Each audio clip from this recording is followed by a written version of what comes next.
Hello, I'm Dr. Smith, and today we're going to be talking about gout.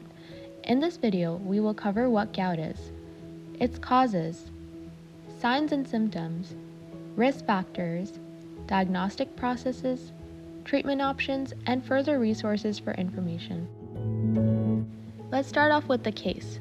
Meet Alex, who just celebrated his 46th birthday at a restaurant with delicious plates of steak and shrimp, as well as glasses of wine. That night, he wakes up with incredible pain in his big toe, which feels red, swollen, and warm. He can't even bear to have his sheets touching his toe and is barely able to stand up. He has to call an ambulance, and he gets admitted to the emergency department. After some testing, Dr. Smith suspects that he has gout. So at this point, you might be wondering, what is gout? You might have previously heard about a disease known as arthritis, which is the inflammation of the joint. Well, gout is one of the most common forms of inflammatory arthritis, and this is the inflammation of joints which is caused by an overactive immune system. Presently, gout affects around 1 million Canadians, and it is growing in prevalence around the world, such that in 2017, a total of 41.2 million prevalent cases of gout were identified around the world, which included an estimated 7.4 million new cases of gout worldwide. When gout symptoms get worse, you may be experiencing a gout flare, just like Alex. Gout flares can occur suddenly and are very painful and can often wake you up in the middle of the night. So how exactly is gout caused? Gout is caused by a condition called hyperuricemia, which occurs when there is too much uric acid in the blood.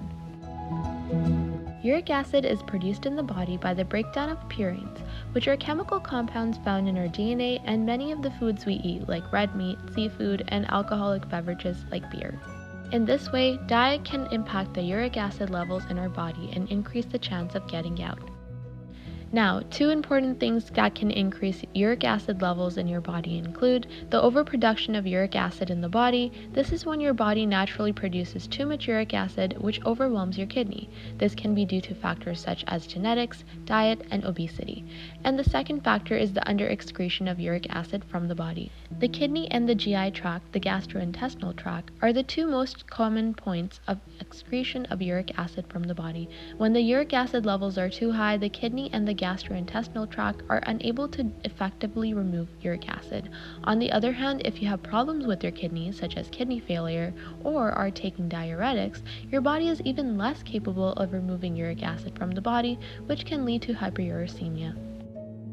Now, how exactly is gout caused by hyperuricemia? Well, sustained levels of uric acid in the body can lead to the uric acid leaving the bloodstream and small needle-like uric acid crystals called monosodium urate. These can build up in your joints, fluids, and tissues. With prolonged exposure to high uric acid levels in the blood, small collections or deposits of uric acid crystals can occur in and around the joints in your body. When these deposits of crystals are formed, white blood cells are attracted to the affected area, and this causes inflammation in the joint. This can lead to severe painful gout attacks, which is similar to the one that Alex experienced. In addition to being located in the joints, these deposits of uric acid crystals can accumulate under the skin, around joints, or places such as the fingertips and ears, forming hard bumps called tophi. Tophi usually develops after a person has had gout for many years, and these lumps have a white chalk-like color and may drain chalky material. It's important to note that over time, tophi can damage the joints. Studies have found that an acute gout flare is 2.4 times more likely to happen during the night or early morning hours when compared to the daytime. As we saw with Alex, he experienced a gout flare while he was asleep. Some factors that may contribute include nighttime dehydration and lower body temperature, which can encourage the formation of uric acid crystals in the joints, causing sudden onset of pain. When a gout flare starts, the symptoms may develop rapidly over a few hours and may last anywhere from 3 to 10 days. If left untreated, the symptoms may become more severe. Common signs and symptoms that are associated with gout include sudden unbearable pain, heat or tenderness, joint swelling or red and shiny skin, irritation and itchiness, and a reduced range of motion. Studies have shown that gout most commonly impacts the big toe. However, this is not the only joint that may be impacted, and some other impacted joints include the elbow, wrist, fingers, knee, ankle, and the midfoot area. In addition, internal areas of the body may also be impacted, including the tissue area such as the bursae of the knee, tendon sheaths, and organs such as the kidney. While there are many different risk factors that can put you at a risk for gout, it is essential to mention that even though you may have these risk factors, you may not get gout. Risk factors can simply increase the risk of getting gout. And some common genetic, lifestyle, and diet factors that can put you at an increased risk include being male, older age, obesity, kidney disease, diabetes, diuretics, which are drugs that help you get rid of extra salt and water through urine, family history of gout, or drinking alcohol, or a diet that is rich in purine or fructose. The diagnosis of gout can only occur during a gout flare. Since gout is very similar to other forms of arthritis, a doctor should be visited to determine if you have gout. The doctor will look at your signs and symptoms and decide if further tests are needed to make a diagnosis, and these tests may include blood work for uric acid levels, X-ray, or CT, or even ultrasound imaging. In some cases, your doctor may use a small needle to extract fluid from the affected joint for further analysis.